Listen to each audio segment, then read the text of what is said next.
हम लाते हैं talk shows और अनलिमिटेड एंटरटेनमेंट सिर्फ यूट्यूब पर। अगर आपने अभी तक हमारा चैनल सब्सक्राइब नहीं किया तो अभी सब्सक्राइब करें और बेल आइकॉन को क्लिक करके हमारी लेटेस्ट वीडियोस के बारे में अपडेट जानें।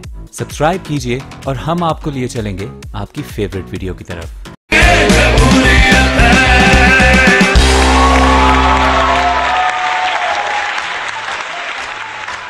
अस्सलाम वालेकुम नाजरीन, मैं हूं आपकी होस्ट ज़ोया मलिक और आप देख रहे हैं प्रोग्राम क्योंकि जमहूरियत है।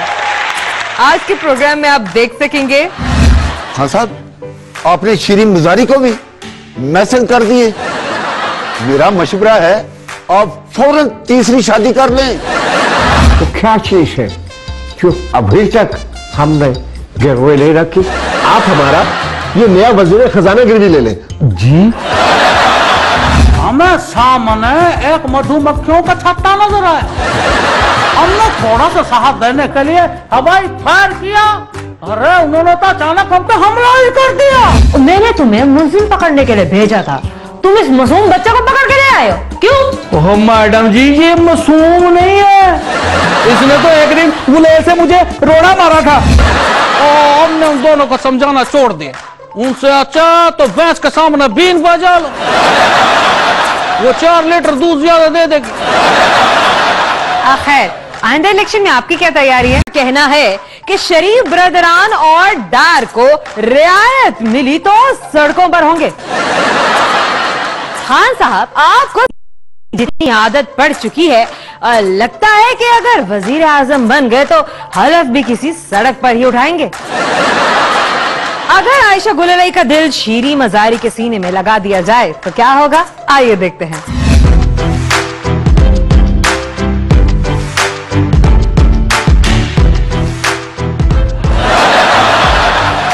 अगर आयशा गुलरई का दिल शीरी मजारी को लगा दिया जाए तो कुछ ऐसा होगा।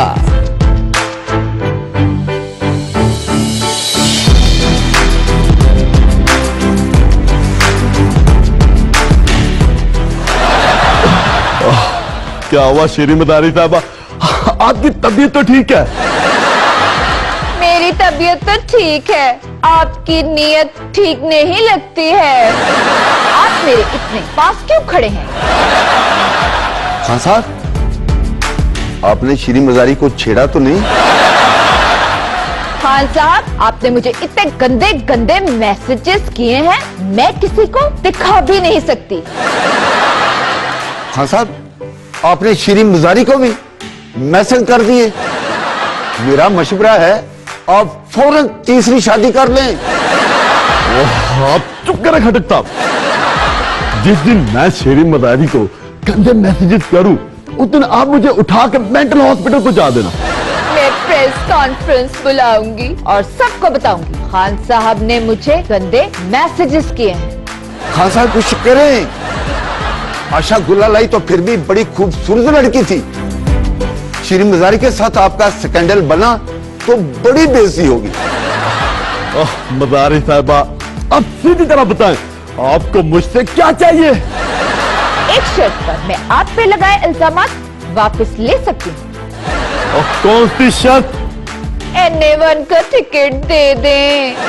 क्या दे देना? आपका क्या चाहता है? खटक साहब जल्दी चले, शीरीन मुजारी साहबा को किसी आमिल के पास नहीं जाना पड़ेगा। मैं नहीं चाहूंगी, नहीं चाहूंगी। मुझे NA1 का टिकट दे देना। मुझे लग रहा है इनके अंदर आयशा गुलरई की रूह आ गई है। दे देना। मरियम नवाज ने इमरान खान के बारे में ट्वीट किया है कि कुछ लोगों की किस्मत में सिर्फ रोना पीटना ही लिखा है। हमने तो यहां तक सुना है कि मियां साहब सोते में जब खराटे लेते हैं तो उनमें से भी आवाज आती है, मुझे क्यों निकाला? पाकिस्तान के नए वजीर मुमलिकत बराए खजाना के लिए सबसे पहला चैलेंज क्या रहा? आइए देखते हैं इस क्लिप में। IMF के डायरेक्टर साहब, ये हमारे वजीर मुमलिकत बराए खजाना राना अफजल है। गुड चलिए कोई बात नहीं, खजाना नहीं, वजीर खजाना तो आपके पास मौजूद है। खजाना भरने के लिए तो आपके पास हाजिर हुए हैं। बस 60-70 करोड़ डॉलर चाहिए।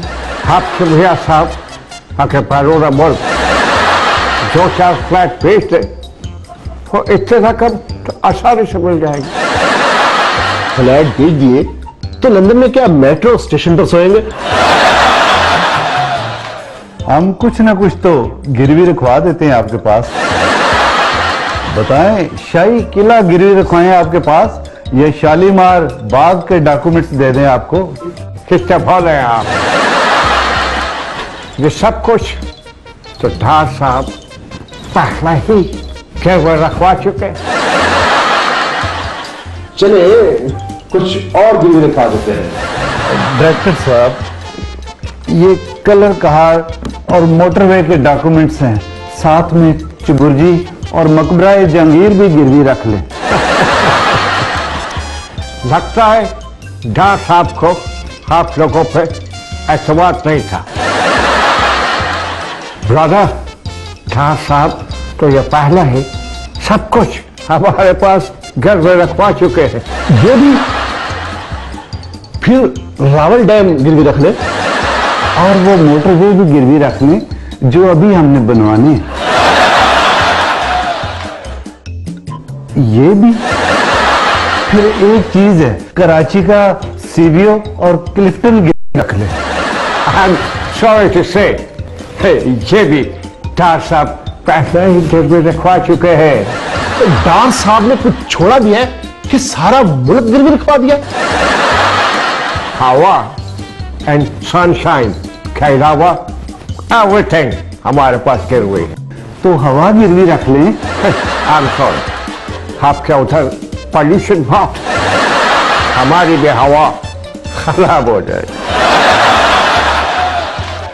खान साहब, मैं अब कहां से कर्जा लूं? डार साहब ने सब कुछ तो गिरवी रखवा दिया है। मैं भी कहूं, डार साहब ने डॉलर कैसे कैद कर रखा हुआ है?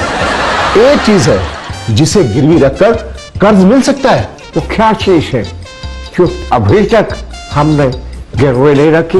आप हमारा ये नया वजीर खजाना गिरवी ले लें। जी, आप मुझे गिरवी रखवा रहे हैं? फिक्र ना करें, हम आपको बहुत जल्द छुड़वा लेंगे। ये 60-70 करोड़ डॉलर तो 15 दिन में खत्म हो जाएंगे, तो फिर आप कैसे छुड़वाएंगे? ये तुम जानो, वजीर खजाना तुम हो, मैं नहीं। 1 minute gentlemen, 1 minute.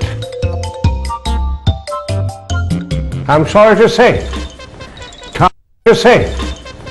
खान साहब आपका नया वजीर खजाना पहले ही 5 साल के लिए एडवांस गिरवी रखवा चुके। क्या? जी, कोई बात नहीं, आप इन्हें अगले 5 साल के लिए गिरवी रख लें। This is possible. नहीं, मुझे गिरवी मत रखवाएं, मैंने नहीं करनी ये नौकरी। मैंने नौकरी नहीं करनी, मैंने नौकरी नहीं करनी। वजीर खजाना साहब, आइए IMF से कर्जा लेने चले। मैंने नहीं जाना, मैंने नहीं जाना, मैंने नहीं जाना। है? इसे क्या हुआ? हमें सामने एक मधुमक्खियों का छत्ता नजर आया। हमने थोड़ा सा साहब देने के लिए हवाई फायर किया, अरे उन्होंने तो अचानक हम पे हमला ही कर दिया। मैंने तुम्हें मुलजिम पकड़ने के लिए भेजा था, तुम इस मासूम बच्चे को पकड़ के ले आए हो, क्यों? ओह मैडम जी, ये मासूम नहीं है, इसने तो एक दिन गुलेल से मुझे रोना मारा था और हमने उन दोनों को समझाना छोड़ दिया। उनसे अच्छा तो भैंस के सामने बीन बजा लो, वो 4 लीटर दूध ज्यादा दे देगी। खैर, आइंदा इलेक्शन में आपकी क्या तैयारी है?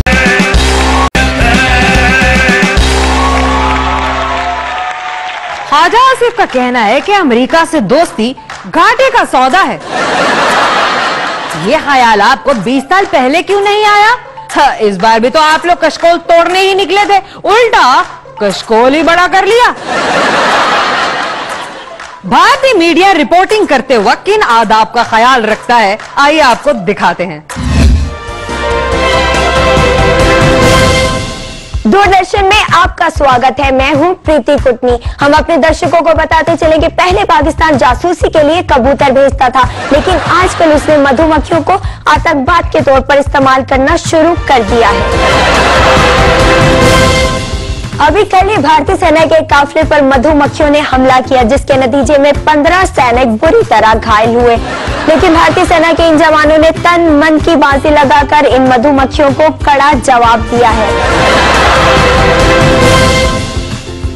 भारत की विदेश मंत्री सुषमा स्वराज जी ने कहा है कि इन मक्खियों के हमले के पीछे पाकिस्तान का हाथ लगता है। आइए आपको भारतीय सेना के उन जवानों के पास लिए चलते हैं जिन्होंने जान लड़ाकर इन मक्खियों का मुकाबला किया।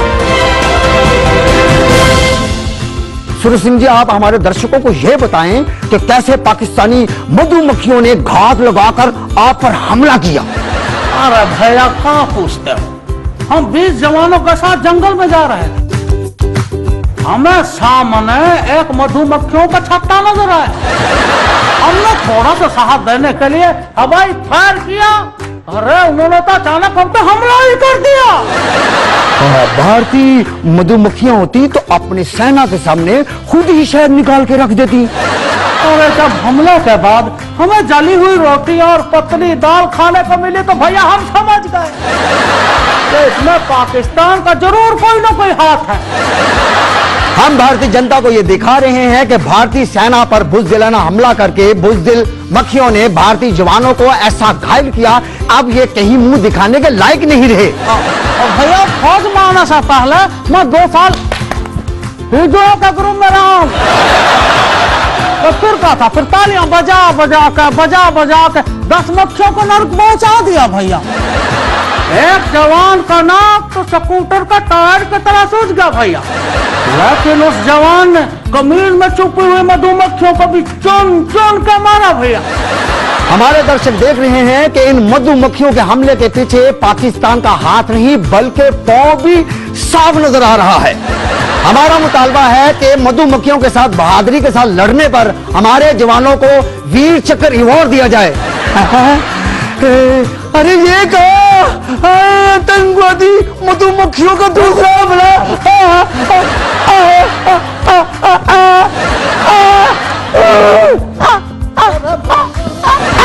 अरे मागो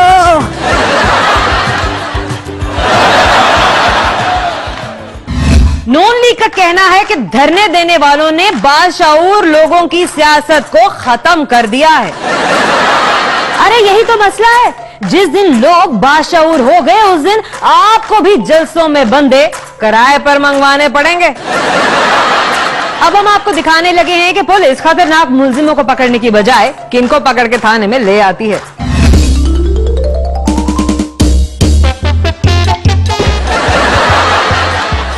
तुम दोनों को मैंने मुलजिम पकड़ने के लिए भेजा था, तुम दोनों खाली हाथ आ रहे हो।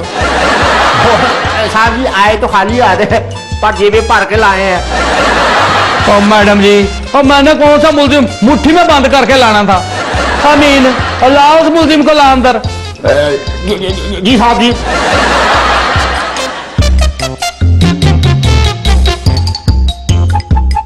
लो जी मैडम जी, ये आ गया जी आपका मुलजिम, खड़ा करें इसको यहाँ। और ये क्या है? ओ मैडम जी यही तो वो मुलजिम है, वो क्या नाम था उसका, वो छोटा डॉन। ये देखें जी, ये इसका नाम भी लिखा है जी।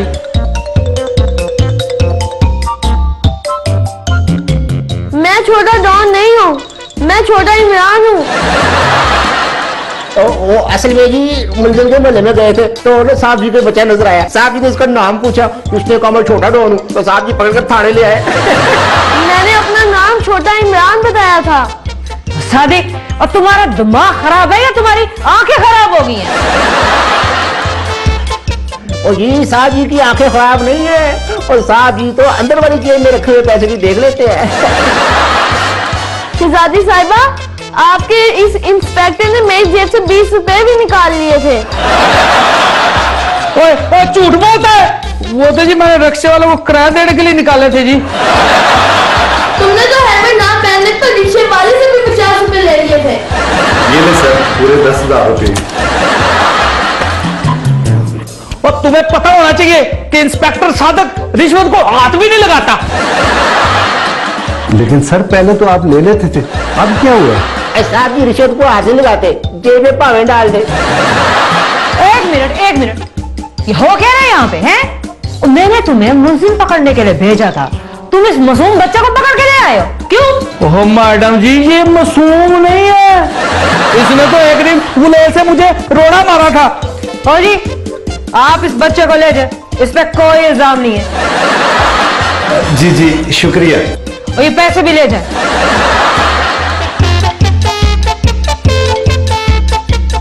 ये 20 रुपए मैंने अपने वापस लिए हैं और ये रिक्शे वाले के 50 रुपए आप अपने पास रखें।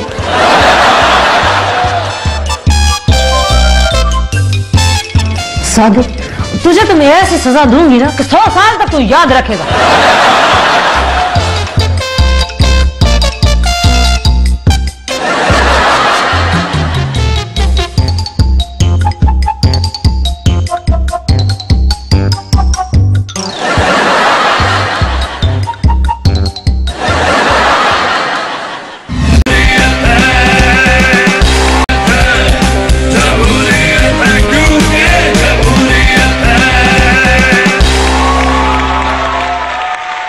खबर आई है कि भारत में एक शख्स ने 98 साल की उम्र में एमए पास करके अपना ख्वाब पूरा कर लिया है।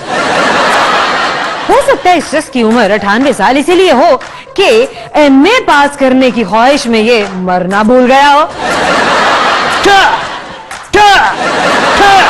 अरे सिराजुल हक साहब, ये कैसी फायरिंग है?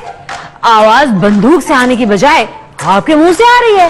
वाह बीबी, क्या करे, गोलियां महंगी बहुत हो गई हैं। जितना में गोली आता है उतना में मैं नहाने का साबुन खरीद लेता हूँ। लेकिन आप तो अमीर हैं, जमात के। मैं जमात का अमीर नहीं, गरीब हूँ। थोड़ा मेहरबानी करके 1-2 गोलियां खरीद दे। गोलियां? अब चूसने वाली या चबाने वाली? वो मैं बच्चों का गोली टाफी का बात नहीं कर रहे। चलो वही ले दे, वो टाटा करके ना मेरा गला खराब हो गया। सिराजुल हक साहब, ये बंदूक किस चीज की हिफाजत के लिए उठाए फिर रहे हैं?